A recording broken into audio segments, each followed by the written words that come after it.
So why do we need a measurement plan? And what is that doing for us? So a measurement plan is basically it's a way for us to log in to Google Analytics and not get totally overwhelmed with analysis paralysis. Like we've got a bunch of graphs and what do they all mean? And you just go down a rabbit hole. And instead, what we're going to do is we're going to identify what's the most important goal for a business. So generally, just about every website is going to have one or two metrics that are important. So number of purchases and forms filled out. So if you're getting leads for you guys with the school, the students are applying, you want more people to fill out those forms. And that's the idea that you would have, or people booking times with massages with the students. So what we're going to do with that is we're going to then take that number, so the forms filled or purchases, and then we're going to make a plan on how we're going to increase it. So a really basic plan would be increasing our Google traffic by doing SEO will get more people to our website, which means hopefully that we're going to get more forms filled. And so that way you've got a metric that will help you to focus around. So you can look at those two numbers, your Google organic traffic and your forms filled, as the example is there. And so that gives you a very concise two metrics to really look at and see, are they going up? And then from there you can then go into those, oh, what's happening, why isn't that going up? So yeah, just to reiterate, how do you make a measurement plan? You take the most important metric and then you have a marketing tactic for how you're going to increase it. So whether that's the ads, email marketing, SEO, any of those are all ways that you're going to increase this. So covering some of the differences between the Universal Analytics and the Google Analytics 4. So the big thing about Google Analytics 4 is it's all about these data streams.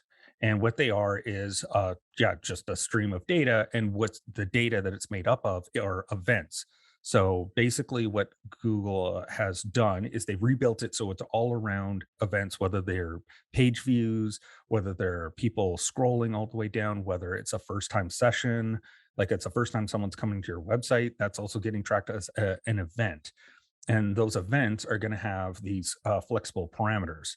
So they have this event has these features about it. So that could be if it's their first time, where are they coming from? So are they coming from Google Organic? Are they coming from our Facebook ad? So that's a bit of data that's getting added to it so that later on the data streams can be put through Google's insights and intelligence. It's like an AI tool that we'll discuss when we go into the dashboard, but it basically enables them to do a bunch of AI to find these patterns that are happening within there. Whereas before, with the old Universal Analytics, it was very rigidly defined, all of the events that were going to happen.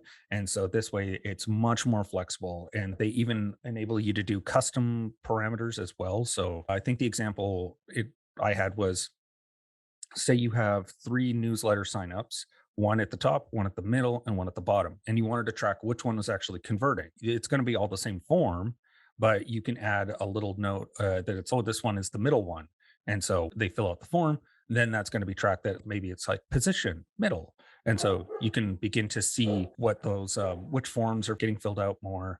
And you can start to do a bit of a analysis there as well. One other thing that's really nice about the Google Analytics 4 is that there are a lot of built-in events that are just out of the box added. You'll see it says scroll, and it will trigger when someone makes it 90% of the way down the page. So just out of the box is nice for you guys to see that part. Or there's also files downloaded and external link clicked. So if someone's leaving your website, really useful for affiliate marketing, and you can track someone leaving your website to go to another website. The other thing that they've really improved is cross domain tracking, which is basically, say you have a shop or an e-commerce that's on a subdomain of your website. So it's be like shop.mydomain.com.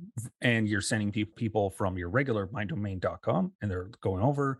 And then that way they're just tracked the whole way through. And it makes it a lot simpler for you guys that you don't have to stress about having to set up any additional track. They also has a much deeper integration with Google Ads, which we'll cover when we get to the Google Ads portion about how to make like audiences based on specific events, really detailed stuff that you can do, which is it's really powerful. It's a much more simplified dashboard. The old one had just the navigation on the left-hand side was so many tabs, and finding the spot you wanted to get to was really complicated for the first timers or anyone new to the platform.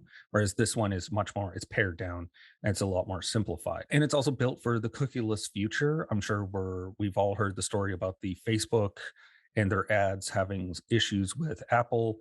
And that's only going to be happening further as people want better privacy regulations. And so GA4 is built to still keep people anonymized, but have it ready for the cookieless future.